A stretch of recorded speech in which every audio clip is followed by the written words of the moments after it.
रचना सिंह। जहां एक तरफ बेटी पढ़ाओ अभियान के नारे लगाए जा रहे हैं, वहीं दूसरी तरफ कुछ चौंका देने वाले तथ्य भी सामने आए हैं, जहां आज भी अधिकतर लड़कियां बाल विवाह का शिकार हो रही। आइए देखते हैं ये खास पेशकश।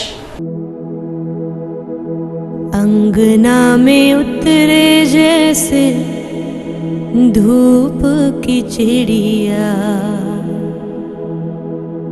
अखियों में ऐसे खेले रूप तेरा गुड़िया, साथी न संगी कोई सखी न सहेली, किन संग खेलेगी तू लाडो अकेली। लड़कियों की शादी की उम्र को लेकर हाल ही में हुए अध्ययन के नतीजे बड़े दिलचस्प और गौरतलब हैं। एक एनजीओ द्वारा किए गए इस अध्ययन में नेशनल फैमिली हेल्थ सर्वे 2005-06 के इस निष्कर्ष के विविध पहलुओं को समझने की कोशिश की गई है कि आज भी अपने देश में 74% लड़कियों का विवाह 20 वर्ष से कम उम्र की आयु में ही हो जाता है। स्टडी में ये बात सामने आई है कि हिंदू और मुस्लिम के मुकाबले जैन और पारसी समुदायों के लड़कियों की शादी देर में होती है। गांव और शहर की लड़कियों में आज भी अलग अलग तरह का ट्रेंड दिखता है। स्टडी के मुताबिक ग्रामीण और शहरी पृष्ठभूमि वाली लड़कियों की शादी की उम्र में औसतन 2 वर्ष का अंतर होता है। अगर इसी पृष्ठभूमि को आर्थिक संदर्भ दिया जाए तो उम्र का अंतर और भी ज्यादा बढ़ जाता है। 8 राज्यों में की गई रिसर्च पर आधारित इस रिपोर्ट के मुताबिक अमीर परिवारों की लड़कियां गरीब परिवार की लड़कियों की अपेक्षा औसतन 4 साल देरी से शादी करती हैं। ये बात भी गौर करने लायक है कि टीनेज प्रेगनेंसी के ज्यादातर मामले अशिक्षित लड़कियों में ही देखे जाते हैं। रिपोर्ट के मुताबिक किशोरियों के गर्भवती होने के मामले में स्कूली पढ़ाई कर चुकी लड़कियों के मुकाबले निरक्षर लड़कियों में 9 गुना अधिक होते हैं। मगर बात सिर्फ शहर गांव, शिक्षा अशिक्षा या अमीरी गरीबी की नहीं है। असल सवाल महिलाओं के सशक्तिकरण का है। नॉर्थ ईस्ट में मात्र सत्तात्मक समाजों में अशिक्षा और गरीबी के बावजूद बाल विवाह का प्रचलन नहीं है। उदाहरण के लिए रिपोर्ट में असम का जिक्र है, जहां की जनजातीय युवतियां न केवल देर से शादी करती हैं, बल्कि विवाहेतर संबंध का अधिकार भी रखती हैं। वहां ऐसे संबंधों में न परिवार के मुंह पर कालिक पुतती है और न ही उनकी कोई लानत मालनत करता है। दिक्कत उन समाजों में है जो पितृसत्ता से बुरी तरह जकड़े हुए हैं।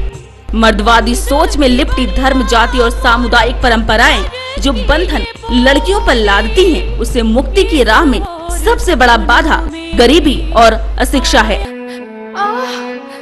माँ बचाओ मुझे, कोई तो है, बचाओ मुझे माँ, पापा। गरीब अनपढ़ परिवार और समाज में लड़कियों के स्वतंत्र फैसलों से सबसे ज्यादा डरते हैं और लड़कियां भी अपने हक के लिए उनके सामने डटकर नहीं खड़ी हो पाती। स्वाभाविक है कि बेटी बचाओ बेटी पढ़ाओ जैसे अभियानों का पहला निशाना गरीबी और अशिक्षा ही होनी चाहिए। ब्यूरो रिपोर्ट, आमने सामने न्यूज। मोहे बिटिया ना की जो। राजस्थान के मांडलगढ़ में एक हफ्ते के भीतर लगातार 7 चोरी की वारदातें सामने आईं, लेकिन लचर कानून व्यवस्था चोरों पर नकेल कसने में नाकामयाब साबित हुए। ये मामला है राजस्थान के मांडलगढ़ तहसील का, जहां कछोला थाने में लगातार चोरी की वारदातें बढ़ती ही जा रही हैं। मांडलगढ़ के धमनिया इलाके में अज्ञात चोरों ने एक मकान का ताला तोड़कर 12 लाख की कीमत के सोने और चांदी के जेवर उड़ा लिए। चोरी की भनक लगते ही पूरा परिवार सदमे में आ गया। घर की महिलाओं के श्रृंगार के सभी जेवर चोरी में चले गए। परिवार के मुखिया जगदीश चंद्र वर्मा ने तत्काल पुलिस को सूचना दी। जब मेरा किवाड़ का गेट जाली टूटी हुई दिखी, जब मेरे को शंका हुई और मैंने 3:30 बजे पुलिस को फोन कर दिया और 4 बजे करीब पुलिस आई और देख करके वापस चली गई। कछोला थाना पुलिस ने वारदात स्थल का मौके पर मुआयना कर चोरों की तलाश शुरू कर दी है। धमनिया गांव में इस चोरी की बड़ी घटना को लेकर ग्रामीणों में सनसनी फैल गई है और पुलिस की लचर गश्त व्यवस्था के प्रति ग्रामीणों ने आक्रोश जताया। ग्रामीणों ने आरोप लगाया कि कचौला थाना क्षेत्र में बीते 3 माह में 2 दर्जन से अधिक चोरी के मामले सामने आ चुके हैं, जिसमें पुलिस द्वारा अब तक कोई भी उचित कार्रवाई नहीं की गई है। दामड़ा क्षेत्र में आए दिन इस तरह की चोरियां होती जा रही है। ये बहुत बड़ी चोरी हुई है। आम जनता में बहुत भारी पुलिस के खिलाफ आक्रोश है। पूर्व में भी हमने इसके लिए चौकी स्थापित करने की भी बहुत पुरानी मांग चली आ रही है यहाँ की, लेकिन प्रशासन इसके ऊपर कोई ध्यान नहीं दे रहा है। ब्यूरो रिपोर्ट, आमने सामने न्यूज, भीलवाड़ा। अभी वक्त हो चला एक छोटे से ब्रेक का। ब्रेक के बाद देखेंगे कुछ और नई खबरें। Politics, crime, sports. अगर इन खबरों पर है आपकी बारीक नजर, आपकी आवाज भी कर सकती है असर। बढ़ाएं अपनी आवाज का दायरा, बने आमने सामने न्यूज का हिस्सा।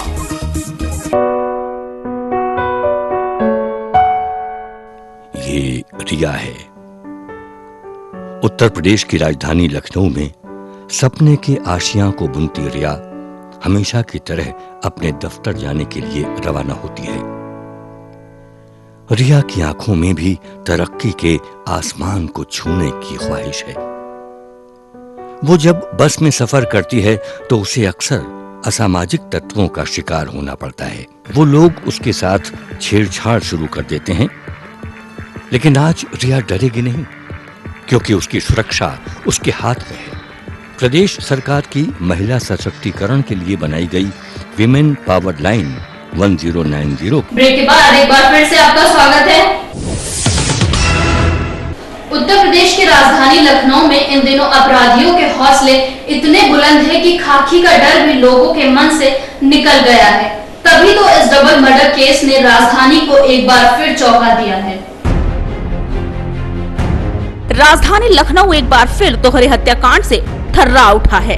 अपराधियों के हौसले दिन पर दिन इतने बुलंद होते जा रहे हैं कि उन पर से खाकी का डर उठता जा रहा है। यही वजह है कि राजधानी में अपराधियों के हौसले इन दिनों बुलंद है। दरअसल गोसाईगंज के बक्कास गांव में सुबह के वक्त एक बुजुर्ग दंपत्ति की डंडों से पीटकर हत्या कर दी गई।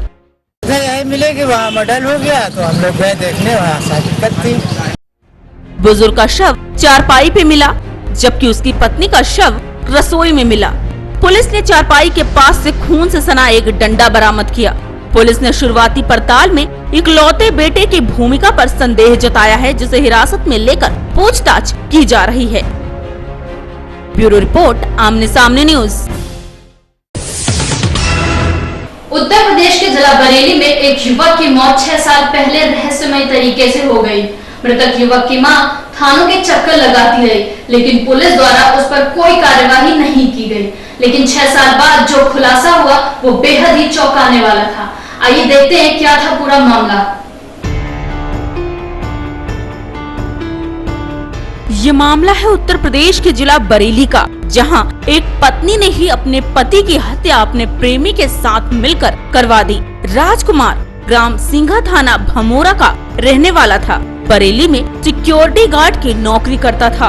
उसे रोज घर आने जाने में परेशानी होती थी, इसलिए वो अपने बीवी बच्चों को भी बरेली ले आया और थाना बारादरी के मालियों की पुलिया पर कमरा लेकर रहने लगा। 6 साल पहले प्रेम राजपुर थाना भमोरा के अंतर्गत फंक्शन में अपनी बीवी बच्चों सहित गया था। वहां से अचानक रहस्यमय परिस्थितियों में अपनी बीवी बच्चों सहित गायब हो गया। उसके साथ फंक्शन में आया मामदपुर नवदिया थाना फरीदपुर का ज्ञान प्रकाश भी गायब हो गया। 6 साल बाद पता चला कि ज्ञान प्रकाश राजकुमार के बीवी बच्चों के साथ फरीदपुर में रह रहा है। इसकी सूचना राजकुमार के परिजनों ने फरीदपुर पुलिस को दी, लेकिन वहां की पुलिस ने मामला थाना बारादरी का बताकर थाना बारादरी भेज दिया। इस तरह कई चक्कर लगाने के बाद बारादरी पुलिस ने राजकुमार की पत्नी को फरीदपुर से गिरफ्तार कर लिया। ज्ञान प्रकाश फरार हो गया। उसकी पत्नी ने बताया कि उसके पति की किस ने हत्या की। पुलिस की गिरफ्त में आए सतीश ने बताया कि उन्होंने राजकुमार को मारकर गाड़ दिया। उसकी निशानदेही पर राजकुमार का कंकाल बरामद कर लिया गया है। फिलहाल राजकुमार की पत्नी और सतीश जेल में हैं। ब्यूरो रिपोर्ट, आमने सामने न्यूज। इस बुलेटिन में फिलहाल सिर्फ इतना ही। कल फिर मिलेंगे कुछ और नई खबरों के साथ। तब तक के लिए मुझे यानी रचना सिंह को दीजिए इजाजत। नमस्कार।